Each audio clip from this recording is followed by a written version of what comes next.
Mesdames, Messieurs, bonjour. Je vous remercie aussi d'être venus nombreux aujourd'hui. Malgré la petite concurrence que nous avons aujourd'hui à l'église du Champ, il y a des chants de Noël. Donc merci d'être venus et d'avoir fait un choix si vous l'avez fait. Il y a quelques chaises, je vois qu'il y a du monde debout, il y a encore des places par là. Aujourd'hui, comme vous l'a dit Sabine, vous exposez tout d'abord le résultat du travail que nous avons entrepris depuis, j'allais dire de nombreuses années, mais depuis longtemps, car vous allez dire pourquoi encore une étude, un travail, une réflexion. Parce qu'il nous semble important, pour ne pas dire primordial, qu'avant de proposer un programme et des directions pour l'avenir, il nous semble important au moins d'avoir fait l'étude et le constat de l'existant. Donc aujourd'hui, je vous présente dans la première partie vraiment le condensé de ce qu'est Luchon aujourd'hui. Ce sont des chiffres et des constats sur lesquels il faut évidemment s'appuyer. Je vous présenterai ensuite, je vous restituerai les réponses que vous avez faites, vous, Luchonnais, au questionnaire que nous avons fait passer dans la population et sur Internet, et qui, normalement, couvre l'ensemble des problèmes que nous devons traiter. Mais évidemment, réussir Luchon ensemble, ce n'est pas un seul homme, c'est une équipe. Une équipe qui, je vous l'ai dit, au bout des 5 ans de travail que nous avons fait, a commencé à se constituer et est maintenant quasiment aboutie. Une équipe qui portera un programme, c'est quelque chose qui se construit dans le temps, ce n'est pas une création en quelques mois. C'est ce que je voulais vous dire, que cette équipe sera formée de compétences, c'est une équipe qui sera disponible, et c'est une équipe qui sera solidaire. Et d'ailleurs, pas plus tard qu'hier, nous avons été réunis pour la plus grande partie de l'équipe en séminaire de cohésion de groupe, c'est-à-dire un séminaire qui nous a donné des éléments de cohésion, qui a déterminé les valeurs autour desquelles nous articulerons notre action. L'objectif étant que l'équipe que nous allons former soit vraiment une équipe soudée et unie. On a identifié ce qui nous paraît être des urgences. Alors elles ne sont pas forcément prioritisées une, deux, trois, elles sont quasiment toutes parallèles.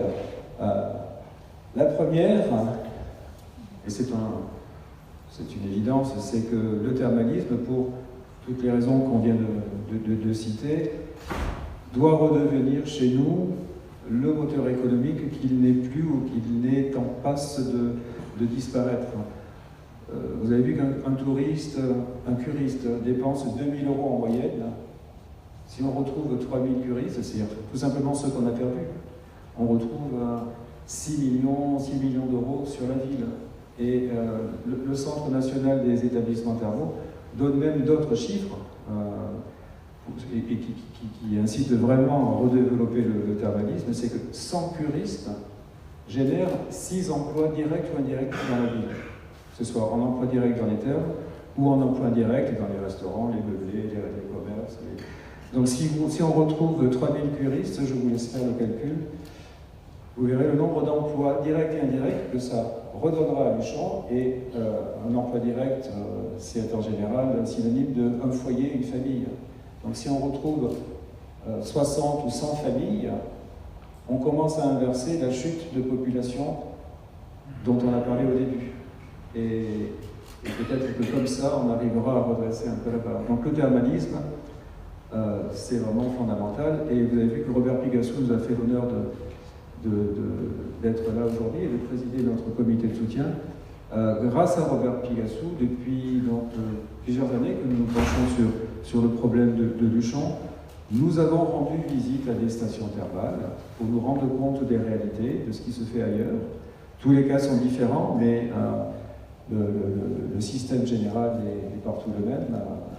Et la solution qui est retenue par tous, c'est qu'il faut investir régulièrement et de manière continue dans un établissement thermal si on veut qu'il continue à apporter chaque année son lot de curistes renouvelés. Et bien évidemment, ces visites de stations thermales nous ont fait nouer des contacts avec les opérateurs nationaux. Je ne peux pas aller plus loin dans le détail, mais nous avons déjà de bons contacts et de bons, comment dirais-je, nous connaissons les attentes et les analyses des acteurs principaux du marché français thermal. La deuxième urgence, comme je vous l'ai indiqué précédemment, c'est la santé à Luchon. Alors certains disent rapidement une maison de santé. Le sujet est vaste et compliqué. Marie-Cécile Maud, qui anime une association en charge du problème, pourra vous en parler davantage. Mais en gros, le problème à Luchon, ce n'est pas une maison de santé, c'est le manque de médecins. Comment faire venir davantage de médecins à Luchon? Alors il y a toute une gamme de solutions envisageables. Certaines seront plus faciles que d'autres, plus immédiates que d'autres. Il y a la maison de santé, mais la maison de santé, pour qu'elle soit vraiment fonctionnelle, il faut d'abord qu'elle soit en demande par des médecins. Donc on en revient au problème principal, trouver des médecins. Il y a aussi, si on ne parle plus de la maison de santé, et puis il y a différents types de maisons de santé, il n'y a pas qu'une maison de santé. Puis il y a l'ARS, l'Agence régionale de santé, qui doit s'y intéresser. C'est un dossier un peu plus complexe. Il y a, certains l'ont évoqué, Didier Massy par exemple, le salariat des médecins, pourquoi pas. Donc il y a aller chercher à l'université des médecins qui pourraient être intéressés par Luchon. Il y a une démarche active à faire pour aller chercher des médecins. Il y a plusieurs options qui s'ouvrent, elles ne sont pas toutes évidentes, mais il va falloir creuser le sujet et c'est une urgence. Le tourisme, d'une manière générale, c'est notre deuxième poumon économique et il va falloir développer à Luchon faire de Luchon une véritable destination. Aujourd'hui, d'une part parce que le thermalisme n'est plus le thermalisme qui existait il y a quelques années. On ne vient plus simplement dans une station thermale faire soigner ses oreilles ou son genou. On va dans une station thermale parce qu'elle est attractive touristiquement, parce qu'au-delà de la cure thermale, on pourra faire des choses, on pourra faire venir ses amis, faire venir sa famille et soi-même y faire des activités. Donc le tourisme sera évidemment développé en même temps que le thermalisme, parce que sans attractivité, le thermalisme ne marchera pas. Mais le tourisme peut aussi être développé pour lui-même. On n'est pas obligé de lier thermalisme et tourisme. Luchon a les moyens de développer une politique touristique importante, avec de nouveaux produits, qui s'appuieraient peut-être sur de nouvelles technologies et de nouvelles techniques. Le casino fait partie de cette attractivité nécessaire à Luchon.